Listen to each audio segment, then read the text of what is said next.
Tere päevast! Mina olen Aleksandr Mahnov, töötan börsimaklerina LHV pangas. Ja tänase investori baaskurssi teemaks on tuletisinstrumendid ja nimelt räägime täpsemalt siis futuuridest ja optsioonidest, milleks neid kasutatakse, nende kauplemise nüanssidest ja nendega kaasnevatest riskidest. Ja oma küsimused saate siis esitada Facebookis siis kommentaaridesse ja seminari lõpus ma hea meelega vastan nendele. Ja mis siis on tuletisinstrument? See on selline finantsinstrument, mille väärtus sõltub siis mõne muu alusmuute väärtusest ja siis alusmuutajaks võib olla igasugune baasmuutaja, nagu näiteks tooraine, valuuta, võlakirja aktsiaindeks, intressimäär ja isegi mõni sündmus. Näiteks ilmastiku futuurid, kus futuuri hind sõltub soe päevade arvust näiteks kuus. Ja tuletisinstrumenti võib jagada kaheks grupiks. Need on siis börsil kaubeldavad instrumendid ja OTC turul kaubeldavad instrumendid. Ja esimesele grupile kuuluvad enamasti futuurid ja optsioonid. Need on siis nii-öelda börsil noteeritud, kõrgelt reguleeritud ja standardiseeritud sellised lepingud, kus ongi lepingu kirjelduses või siis selles spetsifikatsioonis on eraldi toodud lepingu esed, mis kaubaga tegemist on, mis selle lepingu suurus, kauba koosseis, kvaliteet, tarneaeg ja tarnetingimused. Ja kuna nad on börsil noteeritud, siis nendel instrumentidel puudub sisuliselt vastaspoole risk, sest jällegi selle tehingu täitmise garanteerib arvelduskoode ehk siis clearing house. Ja selle tõttu need instrumendid on ka palju kättesaadavamad ja investoritele võrreldes näiteks OTC instrumentidega. Ja siis teine grupp ongi OTC turul kaubeldavad instrumendid.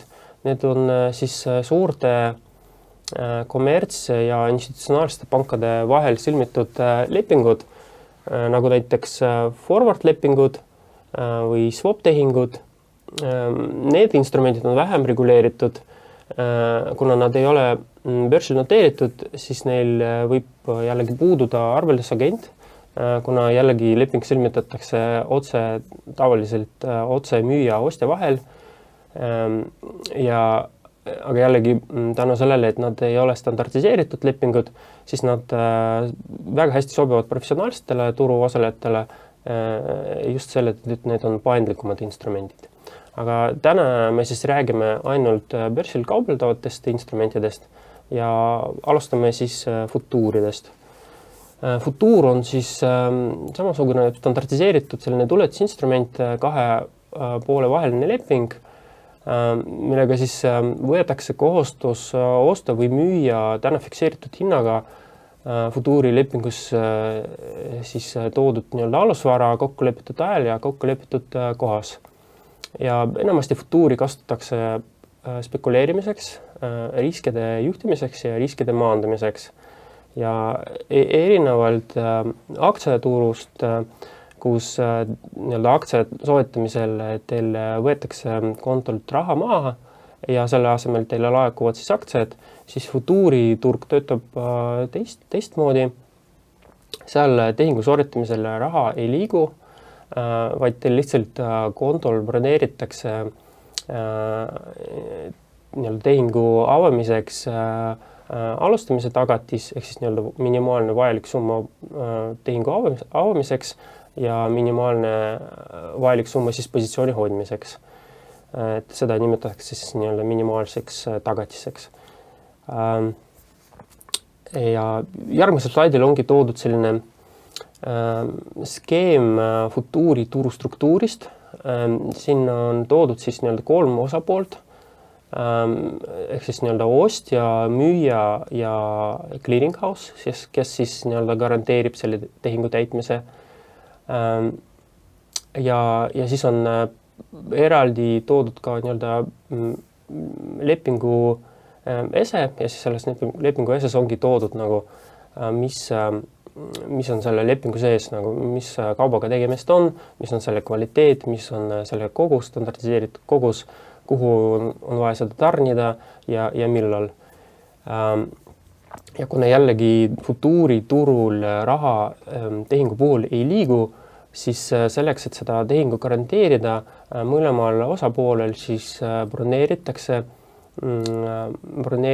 kõigepealt siis alustamise tagatis ja järgmistel päeval jälgitakse, et mõlemal osapoolel oleks siis minimaalne tagatis kontol selle positsiooni hoidmiseks. Et oletame siis, et näiteks ostja siis ostab futuurilepingu ja müüja müüb futuurilepingu ja näiteks esimesel päeval näiteks alusvara on tõusnud $100 võrra, sisuliselt see tähendab seda, et päeva lõpus siis saaja või siis selle ostja kontole laekub siis $100 realiseeritud kasumi ja müüja, sest see oli tema jaoks nagu kasum, selle päeva kasum ja müüja kontolt siis võetakse maha $100 nii-öelda kahjumi. Ja niimoodi futuuriturul toimubki igapäevane nii-öelda kasumi kahjumi realiseerimine, ehk siis iga päev kasum ja kahjum arveldatakse nii ostjal kui ka müüja kontol. Et siis iga päev ostja saab siis $100 või siis saab siis $100 kasumi endale kontole, sest see oligi tema jaoks nagu kasum ja müüjalt siis kontolt võetakse maha $100, võetakse siis kontolt maha $100 kahjumi. Et jällegi selleks, et seda tehingu nii-öelda garanteerida, tehingu täitmise ja arveldamise garanteerida, nii ostjal kui ka müüjal peab olema kõigepealt alustamise tagatis ja ehk siis nii-öelda selline minimaalne summa, mis on vajalik selle positsiooni avamiseks. Ja tavaliselt see minimaalne tagatis positsiooni hoidmiseks on 75% alustamise tagatise suurusest. Ehk siis see minimaalne tagatis ongi nii-öelda minimaalne summa, mis peab olema alati kontol, muidu positsiooni suund likvideeritakse. Ja futuurid nagu ka teised tuletisinstrumendid on tähtajalised lepingud, aga nende aegumine ei ole kuidagi standardiseeritud, vaid lihtsalt ajalooliselt välja kujunenud.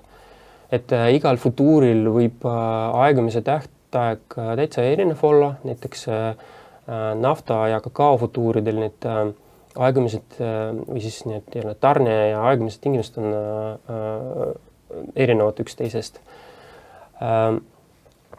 Ja aegumised on tavaliselt reeglina igakuised või kvartaalsed. Ja kindlasti tuleb tähelepanu pöörata ka erinevatele lepingust tulenevatele kuupäevadele, nagu näiteks kauplemine või siis viimane kauplemispäev või viimane tarnimispäev, sest jällegi need tihtipeale erinevad üksteisest. Et mõningatel juhtudel tarnimine võib algata isegi varem, ehk siis nii-öelda isegi siis, kui futuurilepinguga kauplemine veel käib, aga võib ka vastupidi olla, et kauplemine lõpeb ja alles siis algab tarnimine. Et seda informatsiooni võibki lugeda selle lepingu spetsifikatsioonist, aga ma sellest räägin natuke hiljem. Ja kõige suurem likviidsus on tavaliselt esimesena aeguvatel futuuridel, ehk siis sellised kõige lähemad futuurid. Ja arveldamist on kaks tüüpi, üks on füüsiline arveldamine, teine on rahaline arveldamine. Füüsilise arveldamise puhul futuuri siis nii-öelda müüja on kohustatud kohale toimetama siis lepingud kokkulepitud kvaliteediga siis nii-öelda fikseeritud koguse ja kokkulepitud paika ja siis nii-öelda kokkulepitud perioodi jooksul. Ning siis nii-öelda teine vastaspool, futuuri ostja, on kohustatud siis seda kaupa vastu võtma. Aga on ka näiteks sellised alusvarad, kus füüsiline tarnimine ei olegi võimalik, näiteks aktsiaindeksid või needsamad ilmastiku tingimused, seal nende puhul nagu füüsilist kaupa ei olegi, et seda ei ole võimalik füüsilist tarnida. Ja nende puhul siis toimub rahaline arveldamine, ehk siis viimasel arveldamispäeval toimubki nii-öelda rahaline tasaarveldamine. Aga reaalses elus üsna väike osa tegelikult futuuridest üldse hoitakse kuni füüsilise arveldamiseni. See on seotud sellega, et paljudele turu osalejatele selline nagu füüsiline tarnimine ja sellised nagu standardiseeritud tarnimistingimused, standardiseeritud kogus, selline standardiseeritud nii-öelda koht, kus on vaja seda tarnida või kust on vaja seda vastu võtta, ei sobigi, et nad pigem ostavad sellist nagu füüsilist kaupa spot-turult, aga futuuriturgu kasutavad pigem jällegi riskide maandamiseks. Ja futuurilepingud pakuvad väga suurt finantsvõimendust ja selle võimenduse suurus sõltub futuurilepingu kordajast ja sõltub ka futuurilepingust nii-öelda tulenevatest tagatisemääradest. Et see tagatisemäära nii-öelda suurus võib ulotada kuni 2–10%, mõningatel juhtudel isegi 20%. Ja see on selline dünaamiline ka, et see võib muutuda nii kauplemise kui kauplemise välisel ajal sõltuvalt siis turu olukorrast, vastavalt turu olukorrale. Ja lisaks nii-öelda need tagatise nõuded, mis on lepingu spetsifikatsioonis välja toodud, tihtipeale võivad erineda maakleri nõuetest, ehk siis see välismaakler, keda te kasutate näiteks futuurilepingu kauplemiseks, nendel on tavaliselt need futuurilepingute tagatisnõuded on isegi karmimad, ehk siis suuremad. Et tuleb ikkagi lähtuda ikkagi pealt maakleri nõuetest. Ja vaatame võib-olla ühe konkreetse näite. Siin ongi toodud selline futuurilepingu spetsifikatsioon. Ja siit me siis selle abil ma tahaksin näidata, nagu mis andmetele tuleb eriti tähelepanu pöörata sellest spetsifikatsiooniis. Et kohe esimene link on siis link börsilehele, kus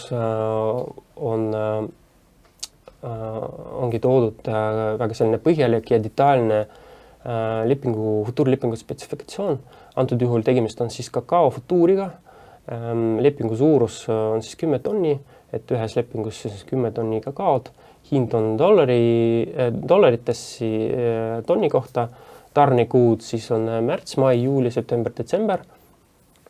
Ja pööran jällegi tähelepanu sellele, et tihtipeale tarnikuu ei pruugi sama olla lepingu aegamiskuuga, et jah, nad võivad täitsa erinevad olla. Ja siis on lepingu nii-öelda spetsifikatsioonis eraldi toodud ka sellised kuupäevad nagu first notice day ja last notice day, ehk siis see on selline nii-öelda periood, millal müüja teavitab siis arvelduskoda oma kohale toimetamise plaanidest. Ehk siis füüsilist kauba kohale toimetamise plaanidest. Ja et teoreetiliselt, kui te hoiate positsiooni, näiteks pikka positsiooni selle perioodini, siis te peaksite seda füüsilist kaupa vastu võtma. Ja selleks, et seda nagu füüsilise tarnimise riski vältida, maaklerid deklareerivad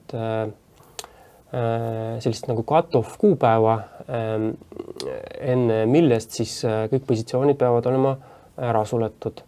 Ehk siis nad justkui, et kui te ei sulge oma positsiooni enne seda cut-off kuupäeva, siis nad sulgevad seda teie eest. Et just selle eesmärgiga, et vältida seda füüsilist arveldamist. Aga jällegi see võib sõltuda maaklerist, et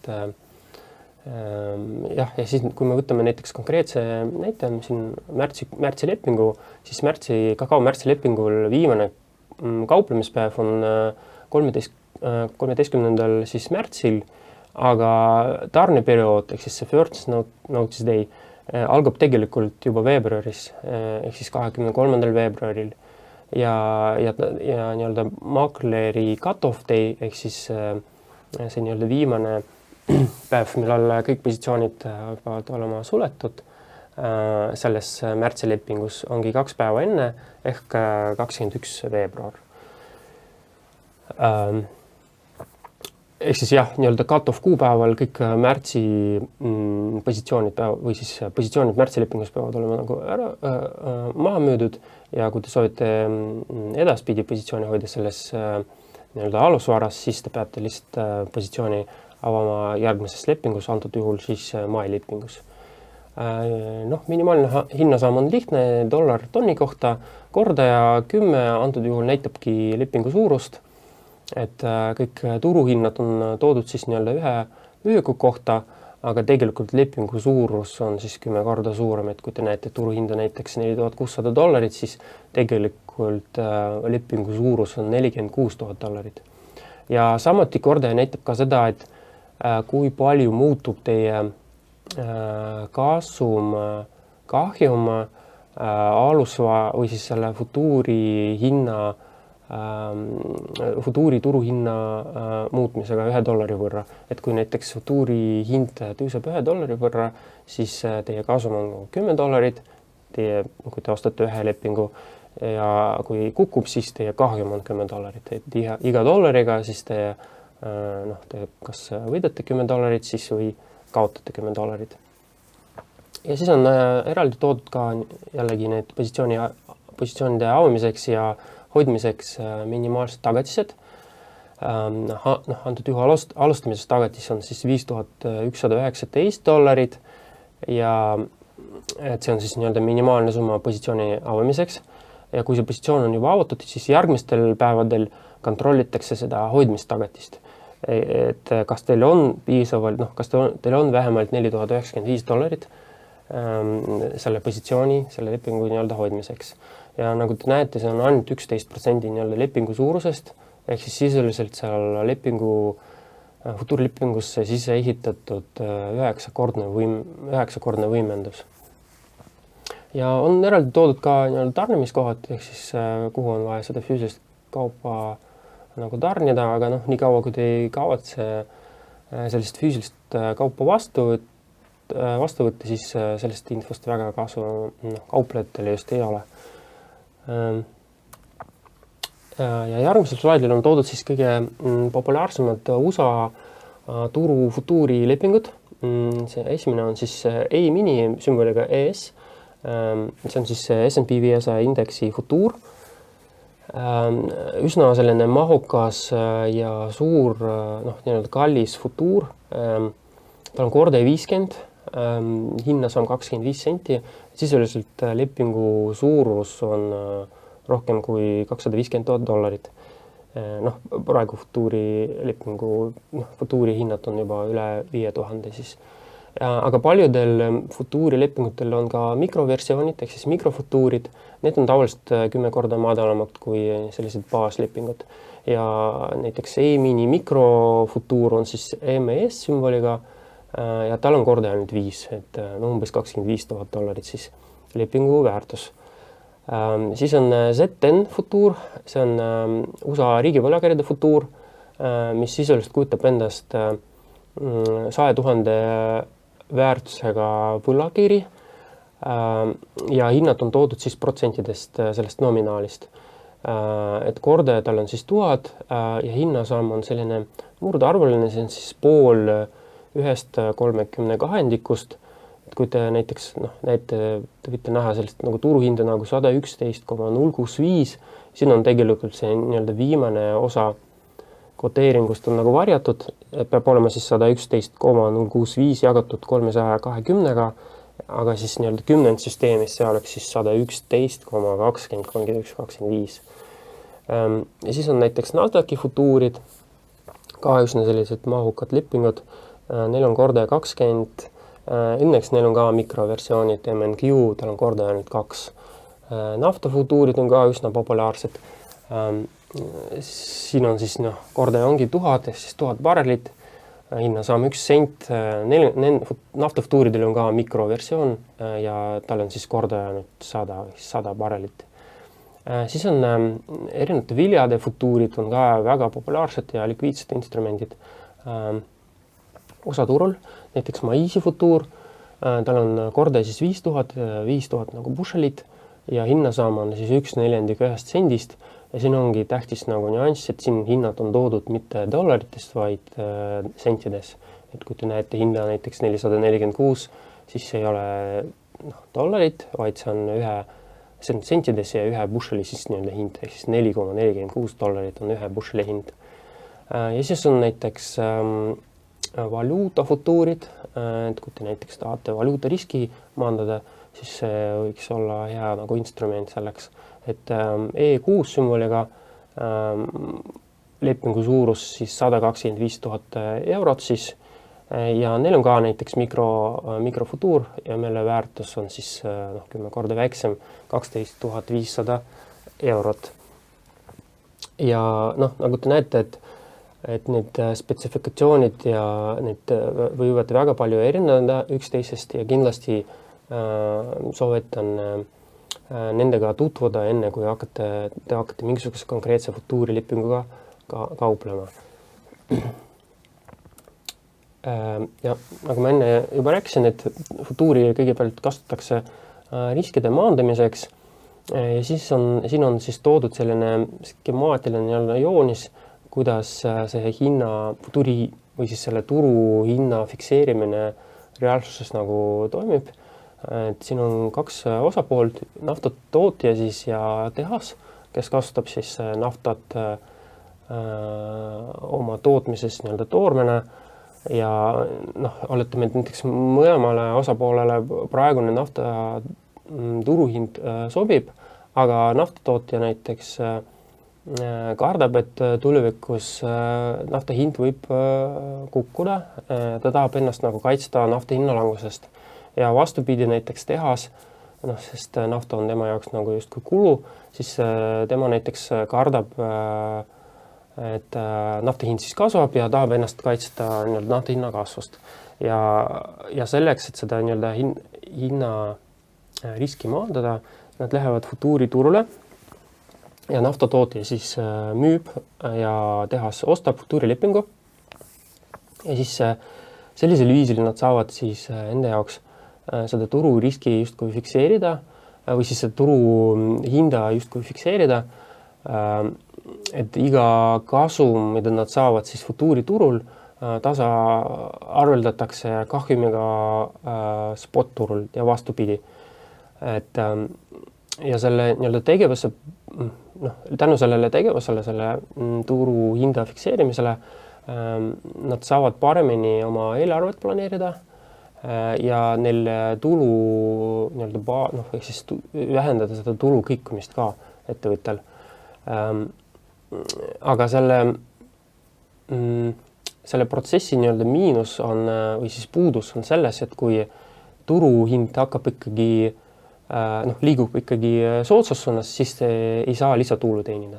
Ja selle probleemi lahendamiseks mõeldi optsioonid välja, et mis ühelt poolt annavad võimaluse siis ennast kaitsta turu liikumisest ebasoodsas suunast, aga samal ajal nad ei piira seda potentsiaalselt kasumi, kui hind ikkagi liigub õiges suunas. Ja optsioon on siis jällegi tuletisinstrument,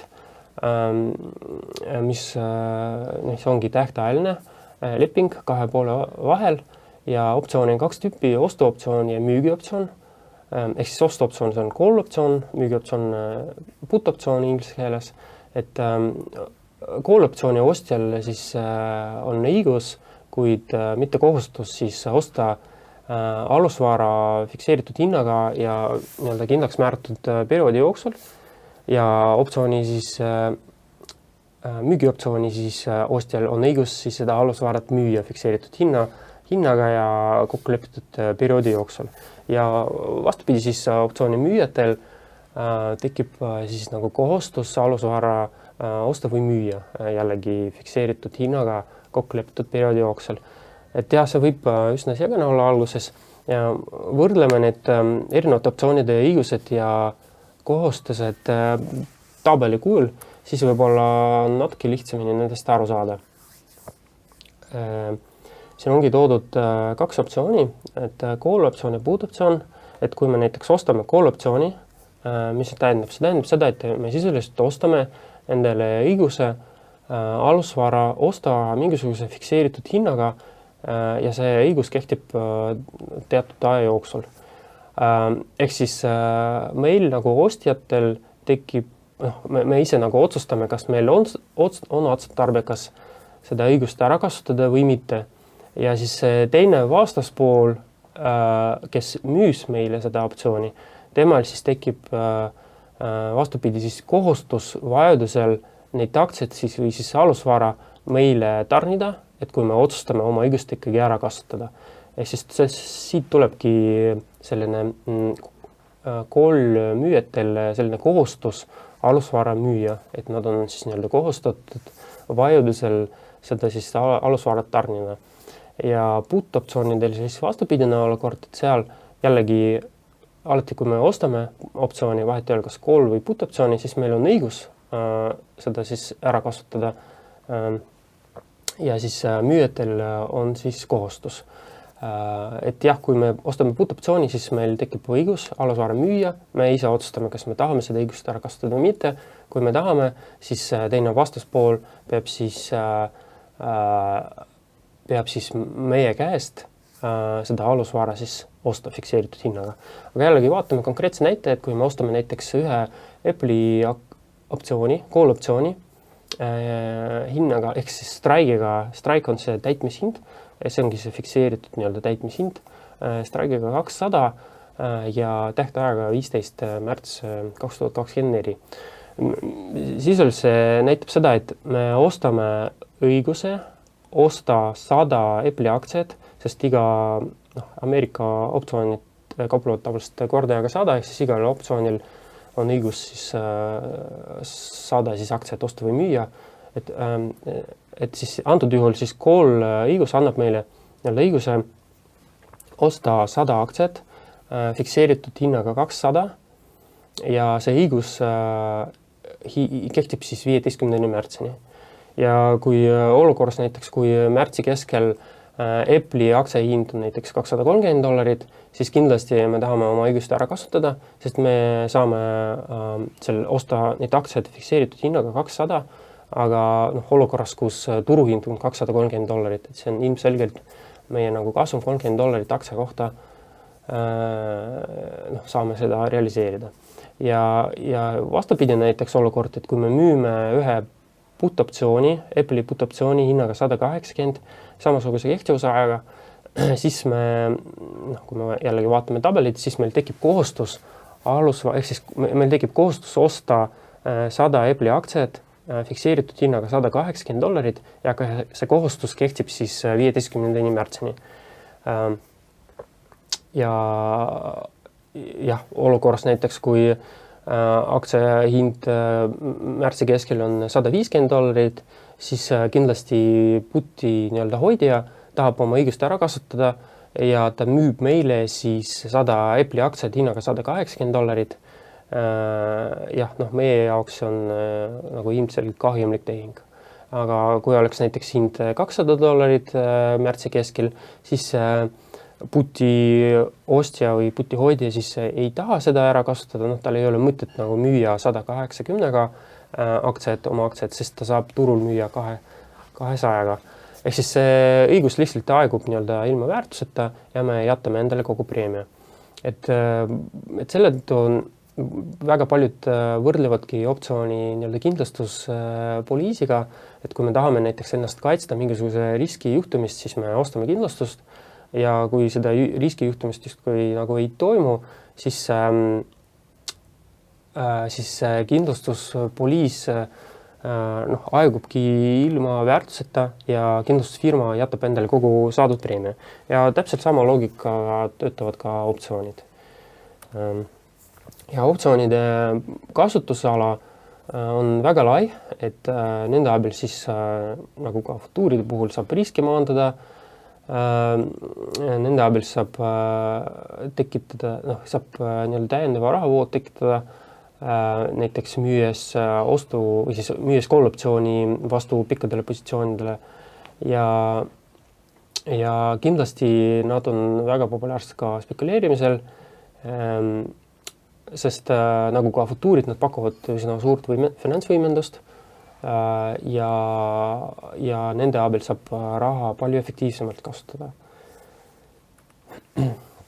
Aga räägime ka futuuride või siis optsioonide peamistest karakteristikutest, terminitest, ilma milleta ei saagi eriti optsioonidega kaubelda, et kindlasti igaüks, kes soovib nagu optsioonidega hakata kauplema, peab nendest teadma. Et kordame üle, siis ostuoptsioon ehk call on siis õigus osta kindlaks määratud ajal ja hinnaga alusvara, müügioptsioon put on siis õigus müüa kindlaks määratud ajal ja hinnaga alusvara.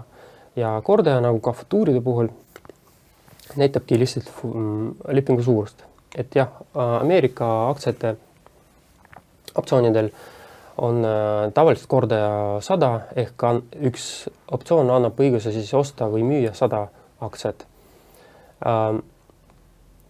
Ja optsioonide tüüpe on maailmas üsna palju erinevaid aga enamasti kõige enim levinumad ja enim kasutavad on Ameerika tüüpi ja Euroopa tüüpi optsioonid.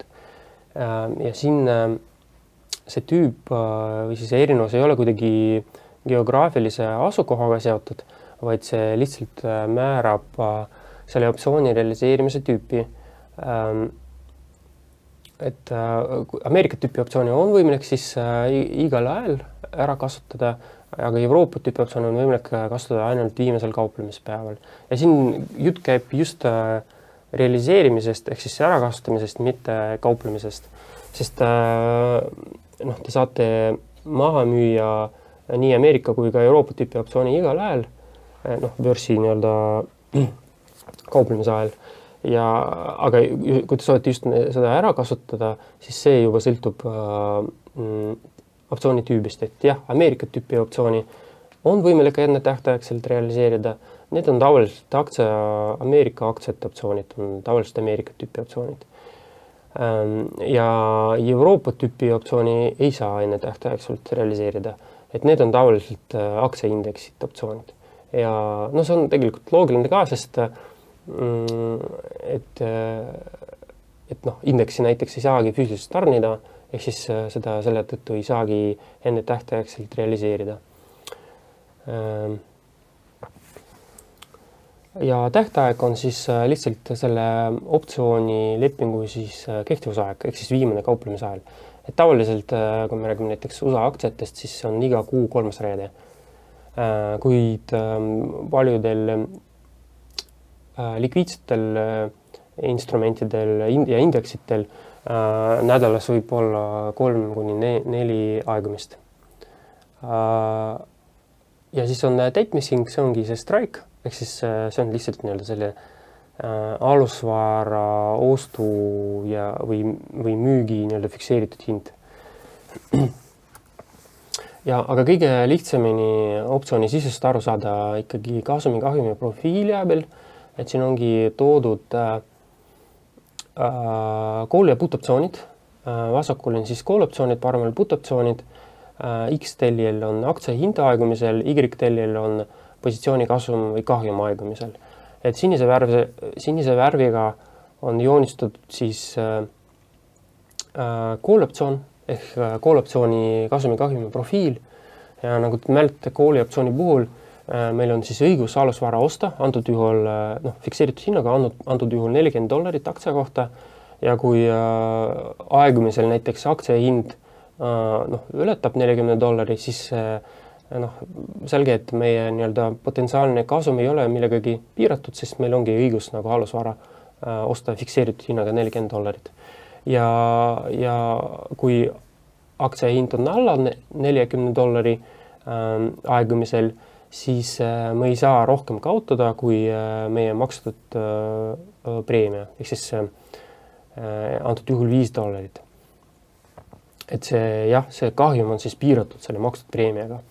Ja siis punasega on joonistatud lüheke call optsioon, kus siis vastupidine olukord, kuna lüheke calli puhul meil tekib nagu kohustus alusvara siis müüa, aktsiat siis müüa antud juhul $40, siis meil on vastupidi, meie kahjum ei ole millegagi piiratud, sest teoreetiliselt aktsia hind võib lõpmatult kasvada, aga meil on kohustus seda aktsiat siis müüa $40.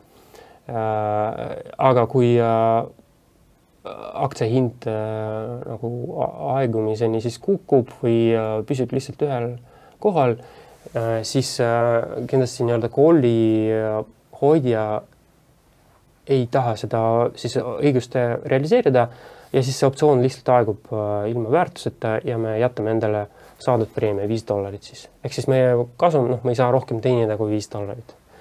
Ja puttide nii-öelda joonised ehk profiilid on lihtsalt koolide jooniste peegelpilt. Samamoodi pika putti puhul meie kahjum on piiratud makstud preemiaga ja potentsiaalne kahjum on siis justkui piiramatu.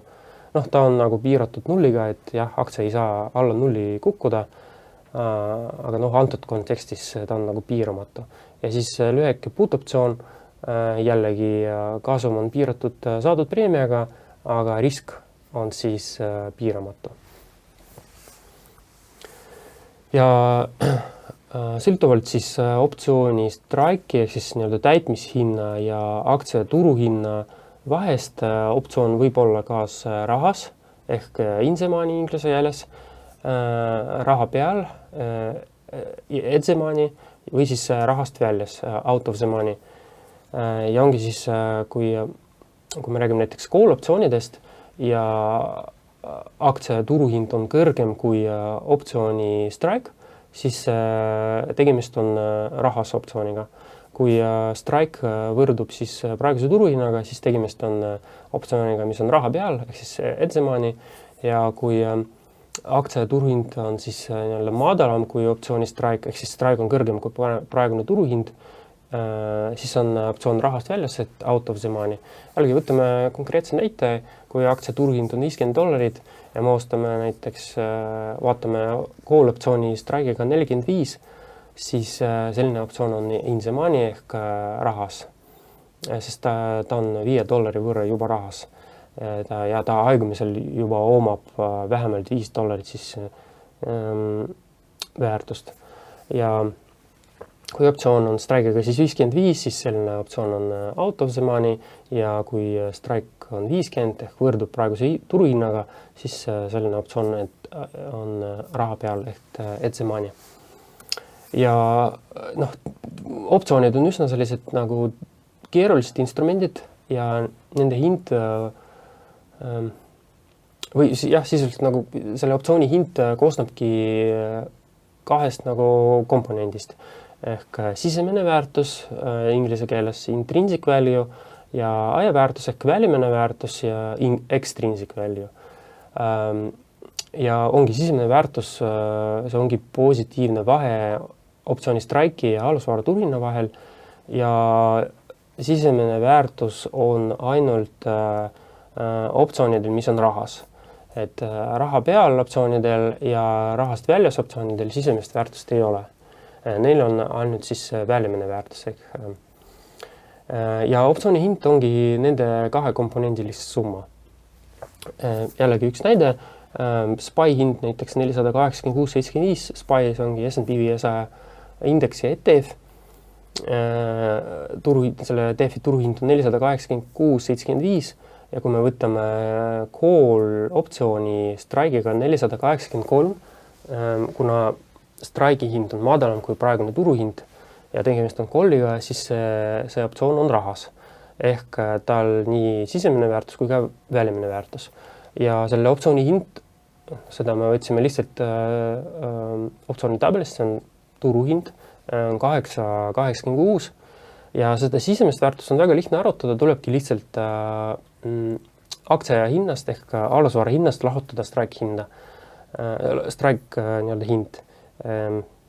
Ja see tuleb siis 3.75 ja ajaväärtus on siis ülejäänud, optsiooni ülejäänud siis osa, hinna osa. See on siis 8.86 miinus 3.75 tulebki 5.11, see on selle optsiooni ajaväärtuse nii-öelda komponent, välimise väärtuse komponent. ja jällegi optsiooni hind on lihtsalt nende kahe komponendi summa, et 3,75 pluss 5,11.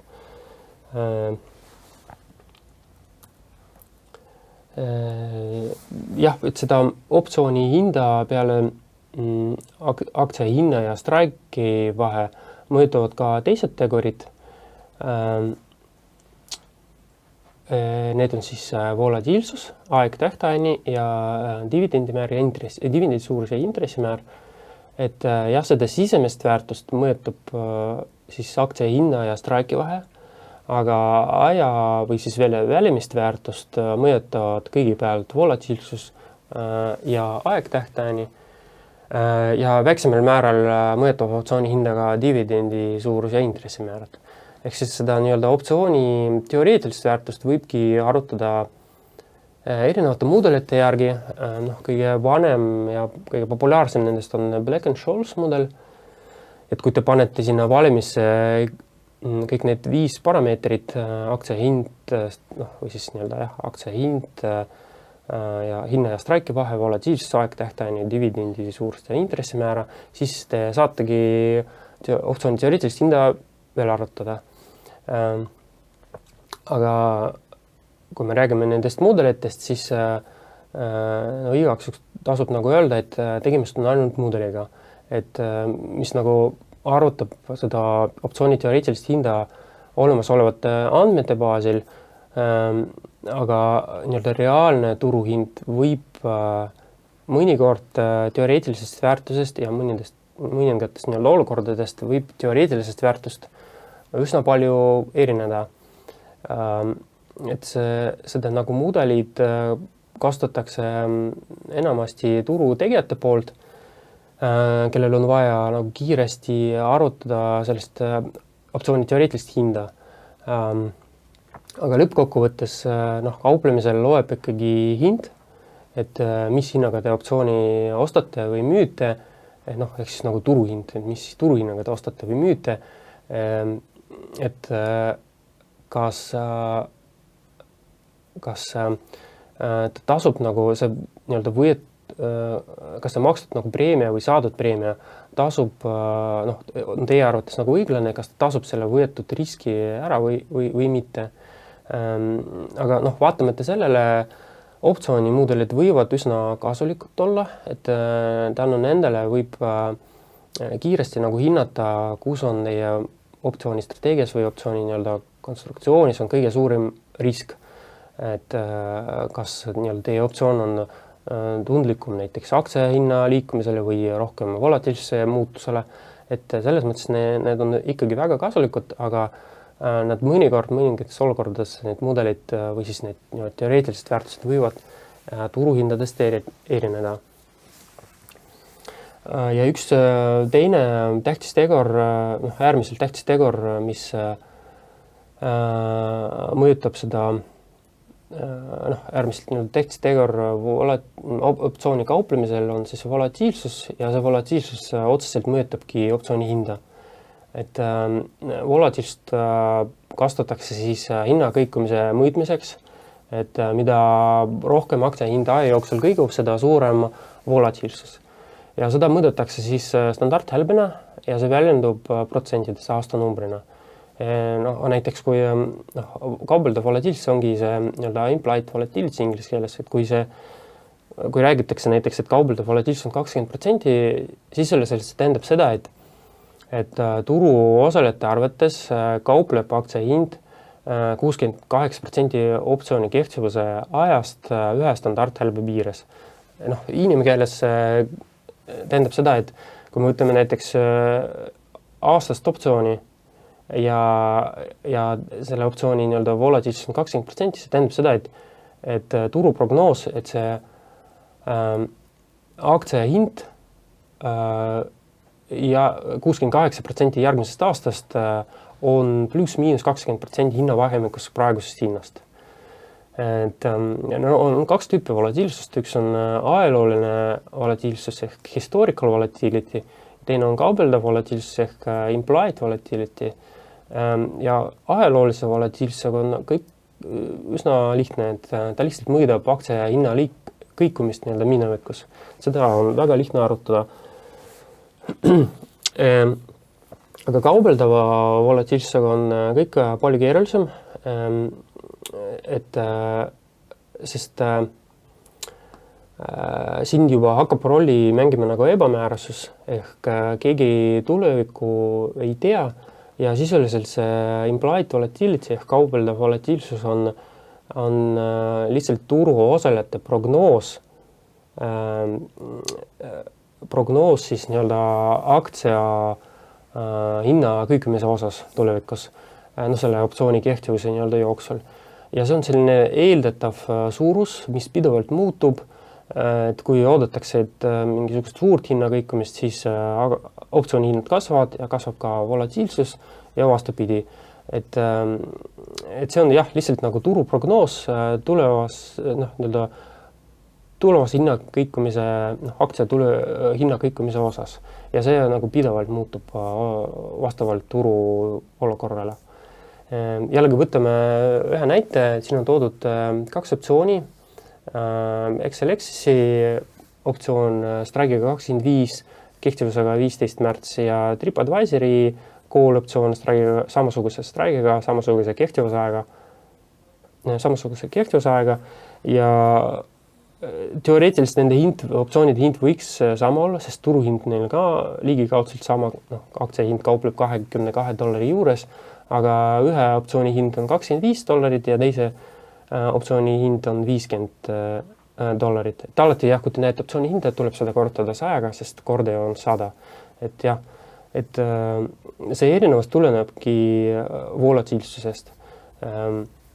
Et ühel optsioonil, üks optsioon kaupleb nii-öelda volatiilsusega 33%, teine optsioon volatiilsusega 48%. Et sisuliselt volatiilsus näitabki optsiooni nagu, näitab kui kallis optsiooni hind. Et kui volatiilsus on kõrge, siis optsiooni hinnad on kõrged ja vastupidi, kui volatiilsus on madal, siis optsioonid on odavad. Ja siin ongi toodud selline graafik SPY ETF-i ja selle ETF-i optsioonide volatiilsuse nii-öelda omavahelist liikumised, hinnaliikumised. Et kui turul valitseb hirm, siis alati, eriti indeksi tasemel, alati volatiilsus kasvab. Ja see on nagu justkui loogiline, sest kui kriisiaegadel nagu nõudlus kasvab nii-öelda ebamäärasus, nõudlus kindlustuse vastu tõuseb, ehk siis inimesed või turu osalejad tahavad ennast kuidagi kaitsta, kindlustada, nad ostavad optsiooni, nende hinnad siis kasvab ka volatiilsus. Et kui siin graafikut ongi näha, et kohe kui aktsia hind või siis selle SPY hind väga aktiivselt kukub, siis kasvab volatiilsus. Ja vastupidi, kui nagu olukord normaliseerub, hind hakkab vaikselt taastuma või lihtsalt püsib kohal, et see nõudlus nii-öelda optsioonide vastu, kindlustuse vastu nagu väheneb, siis väheneb ka volatiilsus. Et jah, eriti nii-öelda indeksi tasemel need aktsia või siis indeksi hind ja volatiilsus alati liikuvad vastassuunaliselt. Ja järgmisel slaidil on toodud selline tüüpiline optsiooni tabel ehk optsiooni ahel, kus saabki vaadata optsiooni hindu. Siin on siis vasakul rohelises kastikeses on siis call optsioonid, punases kastikeses on put optsioonid, keskel on toodud siis nii-öelda strike hinnad ehk täitmishinnad ja üleval on siis tähtajad. Et jah, nagu ma enne juba rääkisin ka, et suurtel likviidsetel instrumentidel neid seeriaid nii-öelda kehtivusaegasid võib väga palju olla, et nädalas 3-4 nagu tähtaega on vabalt nagu kauplemiseks saadaval. Ja aga räägime lühedalt ka kreeklastest. Need on sellised spetsiaalsed nii-öelda muutujad, mis tulevad siis optsiooni hindamise mudelist ja kreeka keele tähestiku tõttu neid nimetatakse siis kreeklasteks ja nende abil saab vaadata, kui tundlik optsioon või optsiooni strateegia erinevatele teguritele, erinevate tegurite vastu. Et kõige esimene nendest on delta. See on selline koefitsient, mis näitab, kui palju muutub optsiooni hind, kui aktsia hind muutub ühe korra. Et raha peal optsioonide delta alati 0,5, sügaval Insemaani optsioonidel ehk siis rahas optsioonid käituvad tavaliselt nagu aktsias, sest nende delta läheneb 1. Ja kaugel rahast väljas optsioonide delta läheneb siis 0. Ja nii-öelda call optsioonidel delta on positiivne, put optsioonidel delta on negatiivne. Et kui me näiteks võrdleme aktsiapositsiooniga, siis 100 aktsiat võrdub alati nii-öelda ühe deltaga. Ja samuti delta näitab ka seda, et kui suur tõenäosus, et antud optsioon siis osutub aegumisel rahas. Ja see on ka tegelikult loogiline, kui me ütleme näiteks optsiooni, mis on raha peal ja tema delta on 0,5, ehk siis tal on tõenäosus, et ta on aegumisel osutub rahas või aegub ilma väärtuseta, ongi 50%, et ta on aegumisel rahas ja 50% et ei ole rahas. Ja mida, kui me räägime call optsioonidest, siis mida kaugemal optsiooni strike on praegusest turuhinnast, siis seda väiksem tõenäosus, et ta on aegumisel, ehk siis nagu aegumiseni turuhind jõuab selle strike'ini, ehk selline optsioon aegumisel omab mingisugust väärtust. Ja siis on teine koefitsient on gamma. Ja gamma näitab, kui palju muutub delta, kui aktsia hind muutub ühe võrra. Või teiste sõnaga, kui gamma näitab, mis kiirendusega muutub optsiooni hind aktsia hinna liikumisega. Või kui lihtsas keeles rääkida, siis gamma näitab seda optsiooni hinna tundlikkust hinna kõikumise osas. Et kui gamma on väga kõrge, see tähendab seda, et gamma on, või siis optsioon on väga tundlik optsiooni hinna kõikumise osas, et kui aktsia hind nagu väga palju kõigub või väga palju kasvab, siis tähendab seda, et optsiooni hind potentsiaalselt võib väga palju muutuda. Et kui me ostame optsiooni, vahet ei ole, kas put optsiooni või call optsiooni, siis gamma on positiivne. Kui me müüme optsiooni, siis gamma on negatiivne.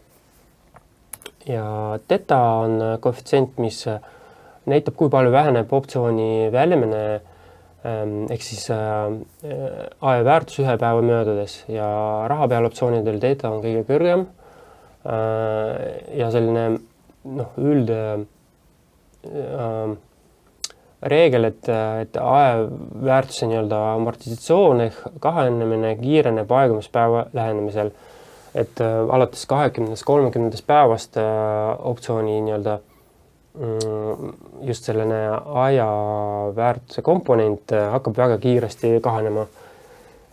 Ja kui te ostate optsiooni, siis jällegi vahet ei ole, kas call või put optsiooni, et ostude puhul teil theta on negatiivne, müükide puhul teil theta on positiivne. See on jällegi seotud sellega, et kui te ostate optsiooni, siis iga päev teil see nii-öelda tõenäosus, et ta osutub nii-öelda optsioon osutub rahas väheneb ja iga päev te kaotate selle aja komponentsi, ehk siis amortisatsioon nagu sööb selle kasumi või siis selle optsiooni väärtuse ära. Ja vastupidi, kui te müüte optsiooni, siis see amortisatsioon nagu mängib teie kasuks. Ja Vega sisuliselt mõõdab lihtsalt volatiilsuse mõju optsiooni hinnale. et jällegi pikkadel positsioonidel, optsiooni positsioonidel vega on positiivne, lühekestel positsioonidel vega on siis negatiivne. Et jah, kui te ostate optsiooni ja volatiilsus kasvab, siis see positiivselt mõjutab teie optsiooni hinda. Ehk siis optsiooni hind kasvab, see positiivselt teil mõjutab, kuna te ostsite optsiooni. Kui vastupidi te müüsite optsiooni, aga volatiilsus siis kasvab, siis see on teie jaoks nagu kahjumlik.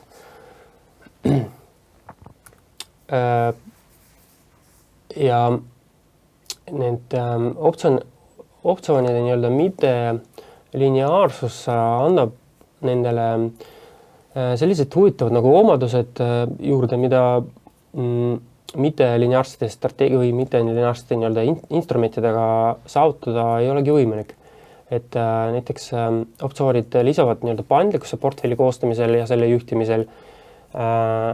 Optsioonide abil saab väga nagu täpselt kontrollida riske ja konstrueerida just sellist nagu strateegiat ja sellisel viisil, kus võetakse tahtlikult nagu kõige vähem tõenäolisem risk. Ja optsiooni strateegiatel on tavaliselt parem riski ja tulusuhe võrreldes jällegi tavaliste lineaarsete instrumentidega. Optsiooni strateegiad on hea lisand traditsioonilisele investeerimisele, mis nii-öelda aitab kogu tulu suurendada või portfelli volatiilsust vähendada. Ja jällegi nende abil saab koostada sellist nagu konkreetset strateegiat, mis panustaks just nagu püstitatud eesmärgile. Et kui teil näiteks eesmärk või prognoos, et aktsiahind püsib stabiilsena, ei liigu kuhugi järgmise, kuu jooksul, siis te saategi optsiooni abil sellele panustada, et selleks kasutatakse delta neutraalset strateegiat. Kui te arvate, et just vastupidi, nagu aktsiahinna kõikumine nagu kasvab, et hakkab väga aktiivselt aktsiahind kõikuma. Aga te ei tea, mis suunas, et kas ta kasvab või kukub, aga te teate, et hakkab nagu aktiivselt kõikuma või siis liikuma. Siis optsioonide abil te saate just sellele konkreetsele nii-öelda eesmärgile panustada või siis konkreetsele sündmusele panustada. Jällegi sündmuste peale saab panustada, et näiteks ettevõtte tulemuste peale saab lisatulu genereerida nende abil, riski saab maandada ja isegi ka tavaliste nii-öelda tõusule ja langusele panustavat strateegiate puhul saab ka optsiooni rakendada. Ja vaatame võib-olla kõige sellised populaarsemad strateegiad ja lihtsamad strateegiad üle, millest tavaliselt alustavad investorid ongi alustavad oma optsiooni kauplemise. Ja vaatamata näivale nii-öelda lihtsusele neid strateegiad kindlasti võib palju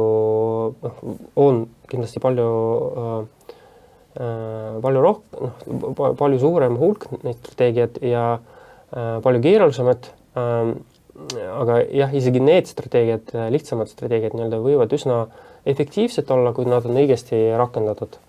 Ja kõige selline basic strateegia on cash secured put, et paljud alustavadki sellest strateegiast.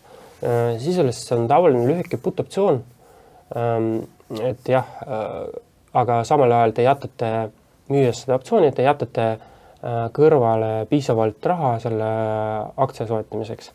Ehk tuletan veel kord meelde, et jah, kui te müüte put optsiooni, siis teil tekib kohustus alusvara siis fikseeritud hinnaga osta. Ehk jah, selle strateegia idee on selles, et te saate praegusest hinnast aktsiat siis soodsamalt soetada. Seda tasub kasutada siis, kui teil te soovite neid aktsiaid soetada igal juhul. Ja kõige nagu arusaadavam risk ongi siin allapoolne risk, et mingisugust kaitset allapoole ei ole, et strateegia käitub alla straiki siis täpselt samamoodi nagu tavaline pikk positsioon, et kui aktsia hind kukub, siis te kaotate täpselt sama palju nagu te oleksite ostnud pikka positsiooni, oleksite ostnud lihtsalt aktsiaid. Aga üks teine risk millest võib-olla alustavad investorid ei mõtle kohe, on tegelikult risk nendest aktsiatest ilma jääda. Et kui teil näiteks teie prognoos oli õige, aktsia on hea, kasvab, te müüsite puutoptsiooni, aga turuhind optsiooni aegumisel ei olegi teie straigini jõudnud, ehk teie lihtsalt optsioon aegus ilma väärtuseta, jah, et te jätate endale saadud preemia, aga te jääte ikkagi üsna suurest kasumi osast ilma. Et selle tõttu siin head kandidaadid sellel strateegial on ikkagi sellised igavad, fundamentaalselt tugevad ettevõtted keskmise ja madalama volatiilsusega. Et võib-olla need sellised väga volatiilsed ja riskantsed aktsiad, mis võivad väga kiiresti kasvada, võib-olla väga hästi siin ei sobigi. Ja üks teine, üsna selline lihtne strateegia on covered call. Tihtipeale seda covered calli kasutatakse koos put security, cash security putiga. Ja see kujutab endast, või siis see koosneb kahest komponendist, et kõigepealt te ostate pikka positsiooni aktsiates ja siis selle vastu müüte lühikeseks call optsiooni. Et jah, te võite näiteks cash security putiga siseneda positsiooni, et soetada aktsiad, oodata, kui aktsia hind näiteks kasvab ja positsiooni väljumiseks kasutada siis juba covered call optsiooni. Et selle abil siis võib teenida lisatulu ilma sisuliselt täiendavat riski võtmata. Et seda tasub kasutada ainult siis, kui te olete juba kasumis ja tahate tegelikult positsioonist väljuda. Et te oleksite nõus neid aktsiaid müüma igal juhul. Aga jällegi siin riskkaala poole on samasugune nagu aktsia pikal positsioonil ehk piiramatu. Et kui siin oleneb ju olukorrast, et kas tasub seda strateegiat rakendada või mitte, nagu sõltub sellest, et esiteks kui kõrge volatiilsus on, et kui palju raha te saate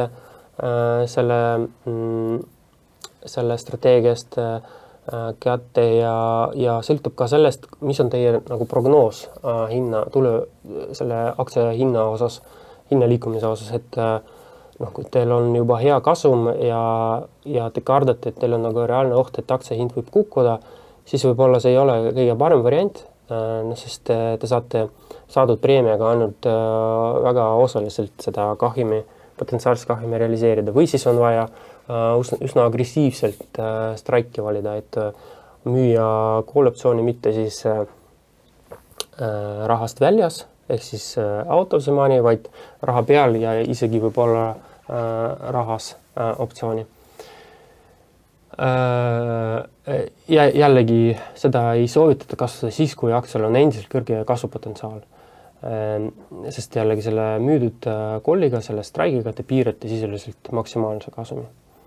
Aga kui need mõlemad strateegiad cash security puti ja covered calli koos kasutada, siis võib tuua üsna hea lisatulu. Siis üks teine selline väga lihtne strateegia on LIP long call. Mis on LIP? LIP on tavaline optsioon, lihtsalt vähemalt aastase kehtivusega. Siin ostataksegi lihtsalt üheaastalist in-the-money optsiooni, rahas optsiooni, mis käitub täpselt samamoodi nagu aktsia pikk positsioon. Ja volatiilsuse mõju minimiseerimiseks ja ajaväärtuse alandamiseks kasutatakse sügavalt rahas optsiooni, tavaliselt deltaga 8, 85, isegi 90.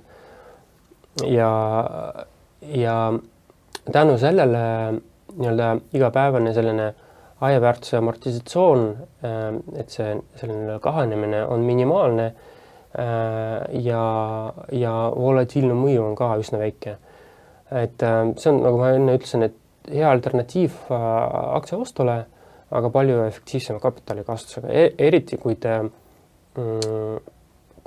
te olete huvitatud näiteks aktsiaid soetada võimendusega, finantsvõimendusega. Et see on väga hea alternatiiv positsiooni avada võimendusega, mitte kasutada nagu tavalist finantsvõimendust, võimenduslaenu nii-öelda, vaid osta lihtsalt call optsiooni näiteks, sest aga jah, selle puhul kindlasti tasub kontrollida likviidsust, sest nendel väga kaugel optsioonidel see nii-öelda bid-aski vahe üsna lai võib olla.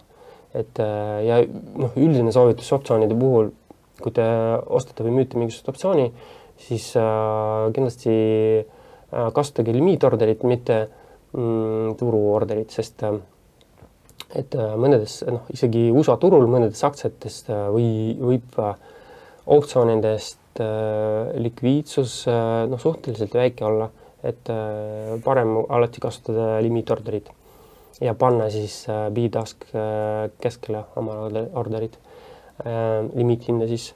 Ja võtame konkreetse näite, et näiteks te ostate 100 aktsiat Newmont hinnaga $34.39, selle tehingu väärtus on siis $3,439 ja võrdlemiseks te ostate ühe call-optsiooni straigiga 25, see on siis sügavalt rahas optsioon ja kehtivusega 17. jaanuar 2025.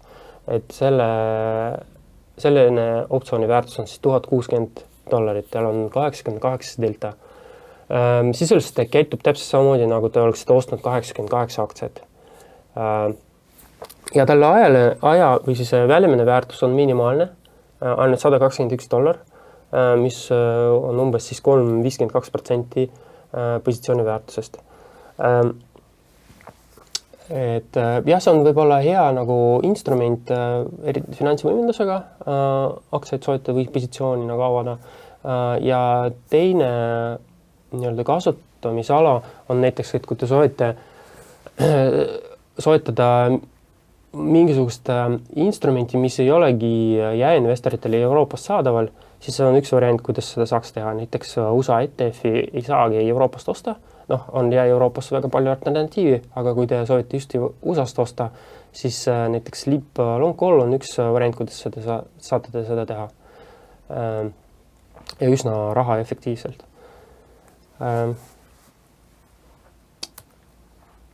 Siis jah, võib-olla mainin seda ka, et seda strateegiat ei tasu kasutada nende aktsiatega või instrumentidega, mis maksavad kõrget dividendi.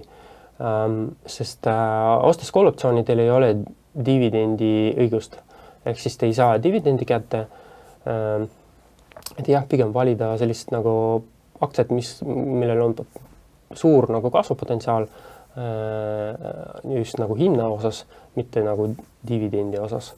Et ja kui te soovite näiteks dividendi tootlusest ka osa saada, siis üks alternatiivne strateegia on risk reversal, mis jällegi oma olemuselt väga sarnane aktsia pikupositsiooniga, koosneb kahest optsioonist, ostate call optsiooni ja müüte lühikeseks put optsiooni. See jällegi käitub täpselt samamoodi nagu pikk positsioon ja tal on väga väike kapitalivajadus positsiooni soetamiseks. Et jah, tihtipeale seda saabki raha neutraalselt nagu avada, mis tähendab seda, et kui te ostate call optsiooni, siis sisuliselt te saate selle ostu finantseerida selle put optsiooni müügiga. Ja mõnikord, tihtipeale, kui õigesti nagu straigit valitud ja volatiilsus on hea, siis saabki isegi preemiat endale saada. Ehk siis te avate positsiooni, te ei maksa selle eest mitte midagi, teil laekub väike preemia selle eest ja teil positsioon käitub täpselt samamoodi nagu raha pikk positsioon. Et ja see on võib-olla hea instrument, kui te näiteks ei taha enda peale mingisugust valuutariski võtta, et kui te soovite näiteks USA-s aktsiaid soetada, teil on eurot kontol, siis normaalolukorras te oleksite siis pidanud eurot siis vahetama dollariteks ja ja siis osta nende eest siis aktsiad, siis risk reversali puhul teil ei ole vaja konverteerimist teha, teil lihtsalt broneeritakse selle tehingu nii-öelda hoidmiseks vajalik summa ja see broneering võib olla tagatud siis kas näiteks eurosaldoga või siis mõni muu positsiooniga aktsiates näiteks või võlakirjades ja sisuliselt teil puudub valuutarisk, et teil tekib valuutarisk ainult selle nii-öelda realiseerimata või siis tulevikus realiseeritud kahjumi pealt teil tekib valuutarisk, aga mitte kogu positsiooni pealt. Et riski poole pealt see on täpselt sarnane aktsia ostoga, et mingisugust allpool katset ei ole, et sisuliselt see on selline sünteetiline pikk positsioon optsioonide, mis on avatud nagu optsioonide kaudu. Ja üks näide delta neutraalsest strateegiast. Siin ongi müüdud lühekeseks put-optsioon ja call-optsioon, mis on turuhinnale lähemale ja siis riski minimiseerimiseks või siis nii-öelda piiramiseks on ostutud put- ja call-optsioon, mis on siis turuhinnast kaugemal. Et seda kasutatakse siis, kui te ootate, et kui hind püsib stabiilsena ja lähete üle, kus mingisugust suurt hinnaliikumist ei tule. Et ideaalne olukord, kui te näiteks volatiilsus kasvas, te teete või siis te avate selle positsiooni ja olukord nagu stabiliseerub, hind enam väga palju ei kõigu, püsib stabiilsena, volatiilsus väheneb, selle aja nii-öelda amortisatsioon lisaks toob teile kasumi ja siis sisuliselt te saate kiire kasumi endale. Ja tavaliselt kasutatakse optsiooni kehtivusega 45–60 päeva tähtajani.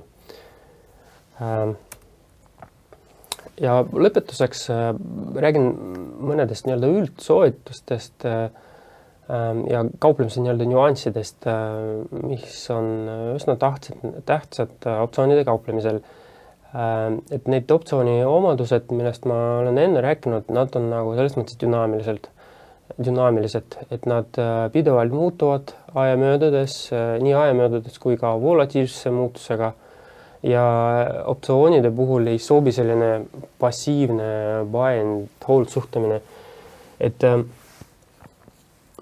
selline nagu osta ja unusta nagu suhtumine üldse nagu tavaliselt hästi ei tööta optsioonidega, et te peate ikkagi oma positsiooni jälgima ja seda strateegiat ühtima.